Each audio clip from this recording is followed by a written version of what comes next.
이 어제 5월 2일입니다. 어제 이제 금융당국이 많이들 기다리셨던 기업 밸류업 프로그램 지원 방안의 핵심이죠.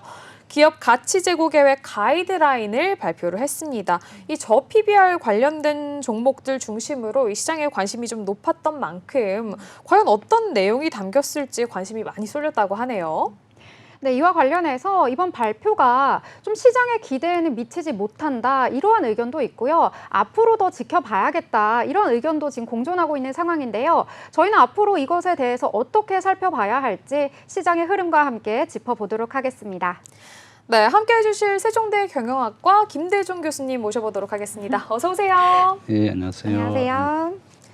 네, 교수님 어제 드디어 이제 그토록 기다리던 이 금융위원회가 기업 밸류업 계획 가이드라인을 또 발표를 했습니다. 이거 굉장히 기다리셨던 분들이 많은데 주요 내용이 좀 어떤 게 있었는지 소개를 해주시죠. 이번에 정부가 이제 발표한 밸류업 프로그램에는 좀 우리가 기대했던 것보다는 그렇게 큰 혜택은 없었습니다. 이번에 이제 정부가 했던 핵심적인 내용은 우리가 앞으로 기업의 주주 가치를 어떻게 올릴 것인지에 대한 계획을 발표하고 거기에 대한 이제 시행을 한다 그러면 향후에는 좀 뭐 법인세 감면이라든지 기타 혜택을 줄 테니까 좀 해라. 그래서 기업들의 입장에서는 기업 밸류 프로그램의 앞으로의 목표 설정이라든지 앞으로 계획을 좀 발표해야 되겠다. 뭐 이런 걸 이끌어내기 위한 거고 또 자사주를 CEO가 좀 매입한다 그러면 여러 가지 방법으로 좀 혜택을 주겠다 이렇게 돼 있는데 지금 우리나라 전체 상장 기업이 한 4,000개 정도 되는데요. 이 밸류 프로그램이 발표된 이후에 자사주를 매입한 기업이 한 2개 정도밖에 없습니다. 이렇게 이제 기업들에게 큰 호응을 얻지 못하고 있고 저는 이제 밸류 프로그램에 관련해서 이제 정부가 좀 해야 될 일은 우리가 주식과 관련된 세금을 좀 없애줘야 되는 겁니다. 싱가포르는 우리와 똑같은 정권 거래세 0.2%를 받고 있고요. 나머지 세금은 하나도 없습니다.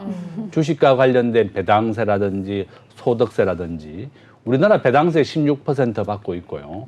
우리나라는 법인세가 전 세계에서 가장 높은 수준 26%인데 싱가포르는 17%입니다. 바로 이런 이유 때문에 싱가포르는 전체 상장 기업의 중에 35%가 해외 기업입니다. 이와 같이 기업들의 세금을 깎아줘서 기업의 가치를 올려주는 게 제일 좋은 방법인데 우리나라는 거래세도 받고 양도세도 받고 배당세도 받고 모든 세금을 다 받고 있습니다. 미국은 반대입니다. 미국은 정권 거래세 자체가 없습니다. 거래세가 없고 양도소득세만 20%를 받고 있습니다. 그래서 우리도 미국 모델을 따라가든지 싱가포르 모델을 따라가야 되는데 각종 세금은 다 거두면서 기업의 밸류 프로그램을 해라. 세금은 뭐 깎아주겠다는 계획은 발표됐지만 이런 구체적인 계획이 없었기 때문에 지금 그렇게 큰 호응을 못 받고 있다. 좀 아쉬운 부분이다. 이렇게 볼 수 있습니다. 네, 교수님께서도 지금 좀 아쉬운 부분에 대해서 집중적으로 이야기를 해주셨는데요. 지금 이 가이드라인의 내용을 보면은 이 안에 준비되는 기업부터 자율적으로 공시를 하겠다 이런 내용이 담겼다고 되어 있는데 아무래도 자율에 맡기다 보면은 강제성이 없잖아요. 맞아요. 그러니까 기업들이 조금 이렇게 강제적으로 이걸 해야 한다 이런 뭔가 유인책이 부족한 것 같아요. 이 부분에 대해서는 또 어떻게 생각하시는지 궁금해요. 이렇게 이제 못했던 이유가 우리나라 기업은 상장된 기업이 지금 현재 4,000개 정도 됩니다. 거래소와 코스타 양쪽에 이제 4,000개 정도가 상장되어 있고 시가총액은 현재 기준으로 한 2,500조 원 정도 됩니다. 삼성전자가 전체 주식시장의 25% 정도 차지합니다. 그런데 이제 이와 같이 우리나라의 전체 수출액이 주도를 하고 있는 게 반도체라든지 자동차, 석유화학, 철강 이런 건데요.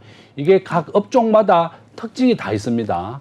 반도체는 지금 현재 빅테크 기업들이 본인들의 뭐 메모리라든지 비메모리 분야에 대한 투자를 확대한다 그러면 반도체가 굉장히 실적이 좋아지는 거고 또 이렇게 중동 사태가 악화된다 그러면 또 석유화학 업종이 이렇게 실적이 좋아지는 겁니다.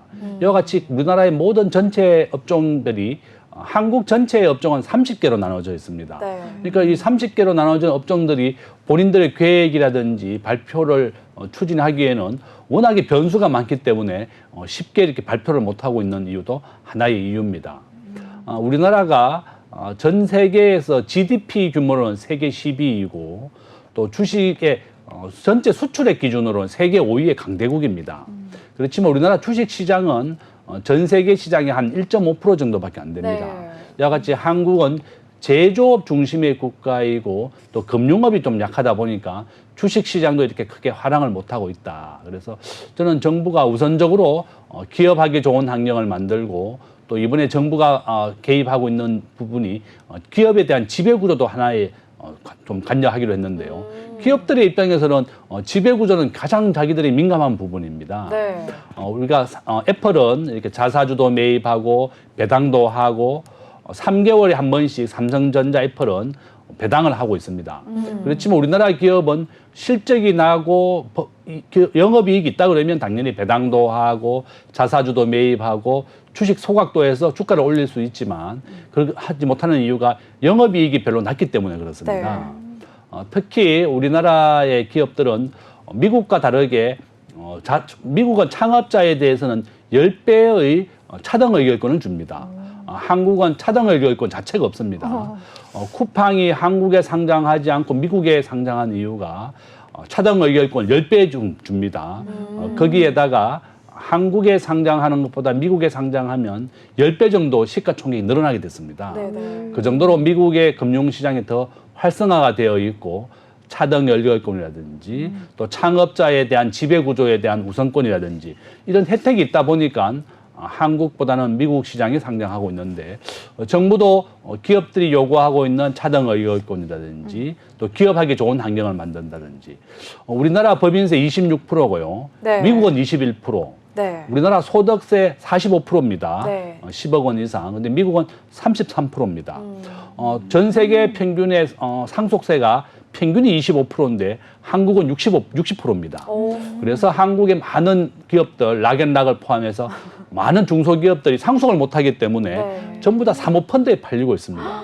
그래서 우리나라 기업에 대한 외국인 투자가 계속 줄어들고 있고 우리나라 기업이 작년에 들어온 것보다 나간 게 4배나 많습니다. 네. 바로 이와 같이 정부가 세금 감면에 대한 그런 것도 하나의 좋은 대안이 될 것이다. 저는 그렇게 봅니다. 네, 어쨌든 이 기업을 좀 유인하기 위해서는 이 기업이 제일 좋아하는 이 세금 감면에 대한 내용이 좀 더 구체적으로 좀 등장을 했어야 하지 않나 이런 아쉬움에 대해서 이야기를 해주셨는데요. 이 기업 밸류업 프로그램에 이 참여하는 기업은 이제 투자자들이 투자 판단을 할 때 더 많은 정보를 좀 볼 수 있도록 이 기업들이 공시를 해야 한다 이런 부분이 좀 골자로 등장을 했습니다. 이 정부가 핵심 지표를 선정해서 제시를 했다고 하는데요. 구체적으로 좀 어떤 것들이 있고 이것들이 과연 투자자들의 이 투자 결정에는 좀 어떤 도움이 될까요? 저는 아마 뭐 이렇게 핵심 지표를 공개한다 그러면 투자자들에게는 아주 큰 도움이 될 겁니다. 우리가 이것을 이제 정보의 비대칭이라고 부르는데 네. 기업을 하고 있고 몸담고 있는 사람은 기업에 대해서 잘 압니다. 네. 그렇지만 밖에 외부에 있는 사람들은 정보를 알 수가 없습니다. 그쵸. 그래서 정부가 이번에 조치한 것은 기업에 대한 정보를 좀 더 많이 공개하고 더 많은 투자자를 끌어들여라 이런 게 요구 사항인데 또 이렇게 이제 좀 장단점이 있습니다. 이것을 기업이 앞으로 우리가 주가라고 하는 것은 6개월 선행지수입니다. 한 6개월 정도의 기업의 실적을 선반영하는 것이 바로 주가라고 볼 수 있는데 기업들의 이렇게 워낙에 업종의 변화가 무쌍하고 중동 사태가 갑자기 이렇게 일어났거든요. 이런 것은 예측하기가 굉장히 곤란합니다. 그래서 그렇지만 정부는 정보에 대한 비대칭, 네. 우리가 주가가 하루에 거래되는 이유가 정보의 차이 때문에 그렇습니다. 우리가 주가라고 하는 것은 미래의 현금을 현재 가치화한 것 플러스 투자 심리입니다. 그런데 주식을 파는 사람은 주가가 내리기 때문에 주식을 파는 거고 주식을 사는 사람은 주가가 오를 것이다 이렇게 예측하기 때문에 주식을 사는 겁니다. 그래서 이렇게 정부가 기업들로부터 가지고 있는 정보를 다 가급적이면 공개를 많이 해라. 그래서 이제 이게 만약에 공개가 되고 또 많은 투자하는 사람들이 그런 정보를 접한다 그러면 정보에 대한 비대칭이 훨씬 낮아지게 될 것이고 주주들에게는 큰 도움이 될 것이다. 저는 그렇게 봅니다. 요약해 보자면 이번에 공시를 하는 것에 대해서는 굉장히 긍정적으로 평가를 해주셨습니다. 이 정보의 비대칭성 이런 것을 완화할 수 있다 이런 의견을 말씀해 주신 것 같은데요. 또 이와 더불어서 이번 가이드라인에서는 소통이 굉장히 강조가 되기도 했습니다. 특히 이 기업과 주주 간 소통, 이 주총 정도로 가늠이 되기도 하는데요. 혹시 더 참신한 방안들도 나왔을까요? 저는 뭐 좋은 방안이 있다 그러면 우리나라의 이제 다음 카카오가 본사가 제주도에 있습니다. 네. 그 주주총회를 제주도에서 하니까 주주들이 참여가 불가능합니다. 그래서 저는 주주들을 입장을 좀 고려해서 온라인으로 주주총회를 한다든지 실황 중계를 해준다든지 또는 사람들이 모일 수 있는 장소에 해줘야 됩니다. 삼성전자 같은 경우는 수원의 종합운동장을 빌려서 참여를 시킵니다. 이와 같이 네네. 우리나라 전체 국민이 5천만 명인데 삼성전자 주주가 한 1,000만 명 가까이 됩니다. 우리가 주식이라고 하는 것은 한 주만 가져도 주주입니다. 그쵸. 네. 내가 만 주를 가지고 있으나 한 주를 가지고 있으나 똑같은 주주다. 그래서 저는 기업이 주주들과 더 많은 소통을 해야 되겠고 우리가 주가라고 하는 것은 PER 곱하기 EPS입니다. 네. EPS는 주당 순이익을 말하는 거고 PER이라고 하는 것은 순이익의 10배 정도를 말하는 겁니다. 네. 한국의 PER은 제조업 중심이기 때문에 평균 10배에서 한 15배 정도 되는데요. 미국의 애플은 PER이 40배 정도 됩니다. 테슬라도 한 20배 정도 되는데 PER은 이와 같이 기업이 얼마나 앞으로 성장하고 미래가 밝으냐 이런 것을 반영하는 것이 바로 PER, 주가 수익 비율이라고 볼 수 있겠고 그다음에 EPS를 좀 증가시켜 줘야 됩니다. 네. 기업의 이익을 증가하려면 정부가 좀 법인세를 깎아준다든지 그쵸. 주식과 관련된 세금을 깎아준다 그러면 훨씬 증가하게 되겠죠.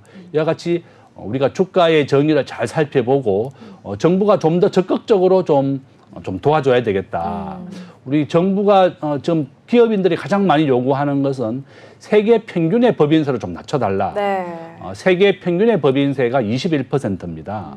근데 우리가 26%고 싱가포르가 17%, 아일랜드는 12%입니다. 그래서 전 유럽에 있는 모든 다국적 기업의 본사가 아일랜드가 유치됐습니다. 저는 우리 정부도 법인세를 좀 세계 평균 이하로 좀 내려주고 또 주식과 관련된 각종 세금을 싱가포르나 미국 모델을 좀 따라서 둘 중에 하나만 택해야 되겠다. 정부가 주식시장에서 걷어들이는 세금이 3조에서 한 5조 가까이 됩니다. 이런 각종 세금을 너무 많이 거두는 것도 하나의 주식시장의 좀 약점입니다. 그래서 네. 정부가 우선적으로 밸류 프로그램을 위해서는 세금을 깎아주는 것도 아주 좋은 대안이 될 것이다. 저는 그렇게 봅니다.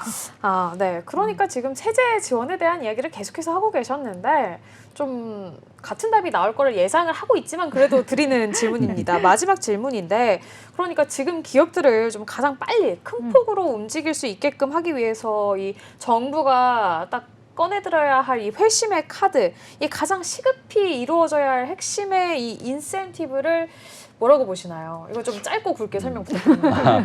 이번에 삼성전자가 미국에 공장을 옮기기로 했는데 많이 삼성전자에 있는 기존 공장의 11배를 텍사스에 짓고 있습니다. 네네. 미국은 보조금을 9조 원을 주고 땅을 무상으로 줍니다. 네네. 우리가 현대자동차나 우리나라의 굴지의 모든 기업들이 미국으로 공장을 옮기고 있고 지금 삼성전자나 LG전자나 모든 가전제품이나 스마트폰 제조를 베트남에서 하고 있습니다.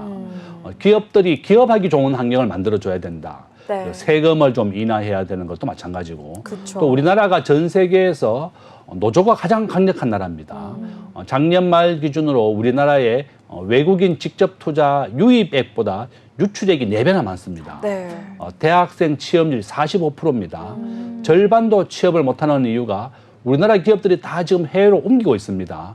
바로 그런 이유 때문에 우리나라 주식시장도 낮고 제가 94년도에 정권회사에 입사할 때가 1000포인트였는데 지금 2600이다. 맞아요. 그래서 정부가 기업하기 좋은 환경을 만들어주는 것이 바로 주식을 올릴 수 있는 가장 밸류 프로그램에 좋은 것이다. 네. 기업하기 좋은 환경을 만들어 달라. 네. 이렇게 부탁을 드리겠습니다. 네, 제가 뭐 따로 정리할 필요 없이 깔끔하게 정리를 해주셨습니다. 기업하기 좋은 환경 만들어주는 그런 나라가 오기를 꿈꿔보도록 하겠습니다.